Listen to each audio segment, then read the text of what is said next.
Hi నమస్తే, నేను మీ Venkata Jagannadh, astronumerologist. ఈరోజు మనం శ్రీలంక ప్రెసిడెంషియల్ ఎలక్షన్స్ యొక్క అనాలిసిస్ చూద్దాం. ఎలా ఉందో, ఎవరికి ఫేవర్గా ఉన్నాయో కండిషన్స్ చూద్దాం. Sri Lanka presidential election 2024 polling date 21/9/2024 అంటే నిన్న జరిగింది. అనాలిసిస్ చూద్దాం. ఇందులో పోటీ చేసినటువంటి వాళ్ళు యుఎన్పి పార్టీకి చెందిన వాళ్ళు, ఎస్జేపీకి, అలాగే ఎన్పీపీ పార్టీకి చెందినటువంటి ముగ్గురు క్యాండిడేట్స్ పోటీ చేశారు. ఈ పోటీలో ఎవరికి అనుకూలంగా ఉంది ఏంటి అని అబ్జర్వ్ చేద్దాం. అలాగే పోటీ చేసిన వాళ్ళు చూసారంటే రనిల్ విక్రమ్సింఘే, అలాగే సాజిద్ ప్రమోద్ దేశా, అనురాగ్ కుమార్ దిశానాయక్, వీళ్ళు పోటీ చేయడం జరిగింది. వీళ్ళకి ఎవరికి ఫేవర్గా ఉంది, గెలుపు ఎవరికి వరిస్తుందో మనం ఈ యొక్క న్యూమరాలజీ ప్రకారం న్యూమరాలజీ ఏం చెప్తుందో అనాలిసిస్ చెప్తాం. ఎవరికి అనుకూలంగా ఉంది, వీళ్ళలో ఏ క్యాండిడేట్ గెలిచే అవకాశాలు ఎక్కువగా ఉన్నాయో, మెంటుగా ఉన్నాయో అబ్జర్వ్ చేద్దామండి. ఓకే, పోలింగ్ డేట్ కనుక తీసుకుంటే 2 + 1 3 versus 9 2 3 4 6 7 8. సో 8 9 10 11 అంటే 2 అండి.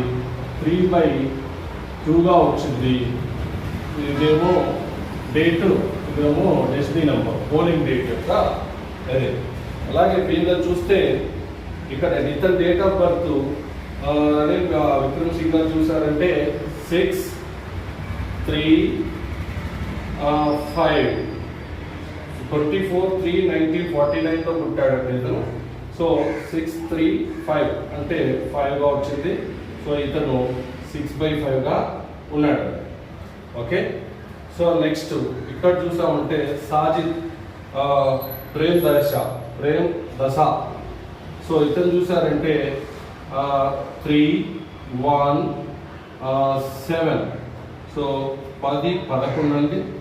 2 అంటే 3/2లో ఉన్నాడు ఇతను. సో ఇతను ఎలా ఉన్నాడో చూద్దాం. ఎవరికి అనుకూలంగా ఉన్నాయి ఈ డేట్స్ ఏంటి అనేది అబ్జర్వ్ చేద్దాం.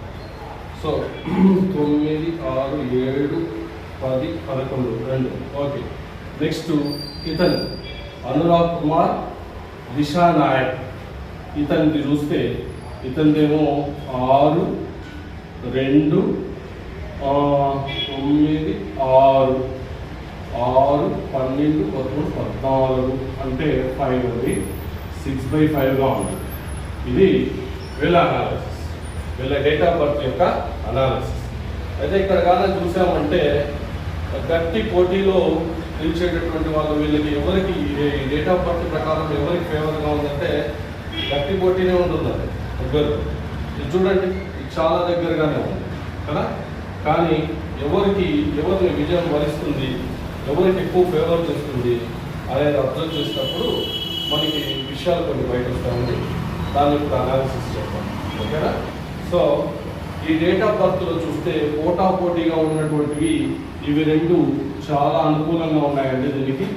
సో గట్టి పోటీనే ఇస్తారు ఈ రెండు.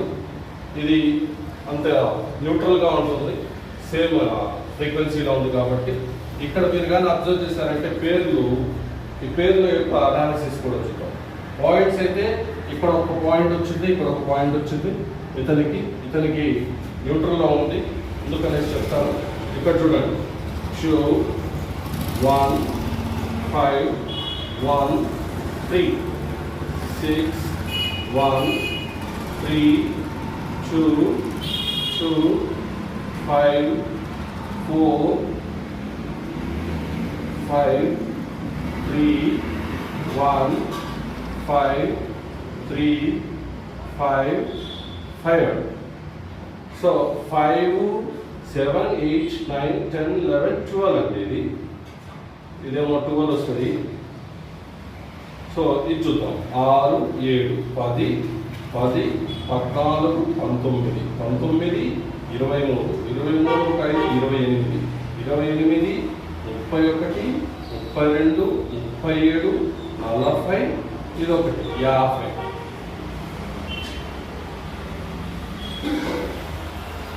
సో ఇది మొత్తం టోటల్ చేసుకోండి. 50 ప్లస్ 12 ఎంత అయిందండి? 62. అంటే ఎంత వచ్చింది ఇతంది? 8 వచ్చింది. ఈ 8కి ఇక్కడ ఉన్నటువంటి డెస్టినీకి ఏమాత్రం సరిపడదండి, చాలా విరుద్ధంగా ఉంది. సో ఇక్కడ హీ హ్యాడ్ లాస్ 1 పాయింట్, ఒక పాయింట్ అనేది ఇక్కడ పోయింది. ఓకేనా? నెక్స్ట్ చూద్దాం. ఇక్కడ తీసుకొస్తే 3 1 1 1 4 5 8 2 5 4 1 4 1 3 1. సో ఇది 3 4 5 6 10 15 8 10 15 19 20 24 25 28 29.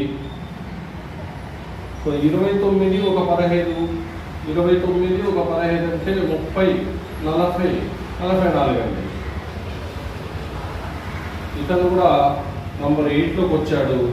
This is also very unsuitable. ఓకేనా అండి? నెక్స్ట్ ఇది చూద్దాం. సో 1 5 6 2 1 2 6 4 1 2 1 4